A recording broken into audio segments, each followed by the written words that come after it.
PTA meeting. Third quarter awardees.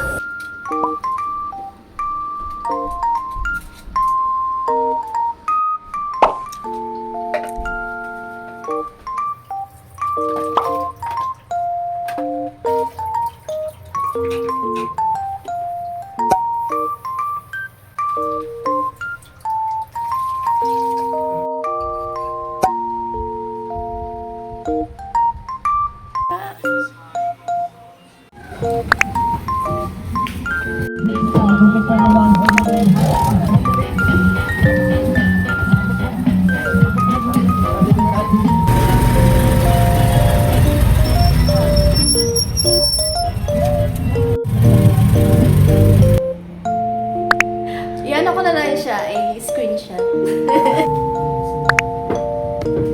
Siya nag-print ng ating minutes.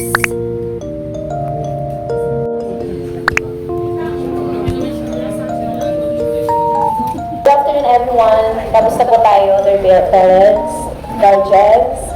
Sige po. So, welcome sa ating third quarter PTA meeting. So, marami po tayong kailangan pag-usapan ngayong araw dahil nga nalalapit na ang pagtatapos na naman ng school year 2025-2026. So, lagi namin inuulit itong attendance.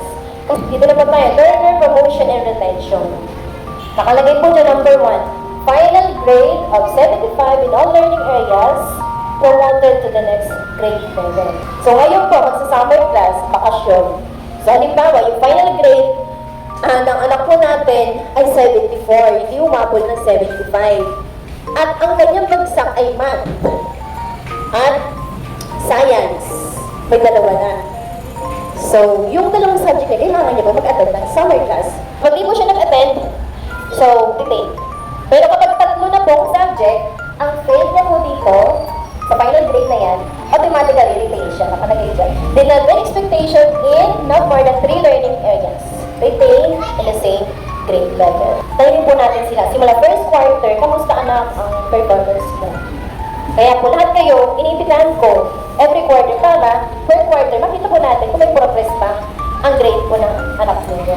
Alam naman po natin kung ano yung code of parental responsibility natin bilang parents, guardians, na kailangan natin na gabayan ang bata. At kapag wala pong gabay, lalo na pag lagi namin pinapatawag, tapos hindi nag-attend.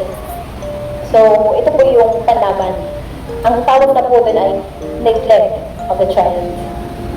Yung lalo yung mga problema, bata ito sa school. Tapos hindi nag-attend yung parent. Hindi alam kung ano nangyayari sa anak niya, sa alaga niya dito sa school. Napakahalaga na, lagi po natin kinakamusta ang mga anak ninyo. Kasi iba yung gawain dito sa school eh. Iba yung gawain nila sa bahay, di ba po? Iba sa school, yung ginagawa nila. Iba yung pinapakita nila sa school, iba yung pinapakita nila sa bahay. Ganun yung mga bata. Third quarter awardees. Grade 8, Banahaw. Okay, so bago tayo mag-award, always remember na you did your best. Bumaba man kayo, or tumaas man.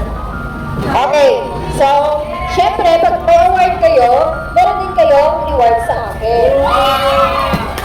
I have something, simple treat sa mga masisipa. So, ang ibig sabihin yan, na-appreciate ko ang inyong mga ginagawang sipag. Diba? Ang pag-i-improve ng bawat isa. Okay? So, pwede pagdating sa bahay, sabihin agad kay mama, o baka i-treat kayo ni mama ninyo, ni papa ninyo. No, basta. So, syempre, dito sa school, as your second parent, syempre, pwede ko. Ito nga lang, simple lang. Okay? Merong nakalagay sa likod na ano ba to? Yung mga hugot, ayan. May mga hugot. Ano ba ito isa? Nakalagay dito, ang hirap mag-isip ng pick-up lines, lalo na kung ikaw lang yung laman ng isip ko. And with honors. Yun. Ha?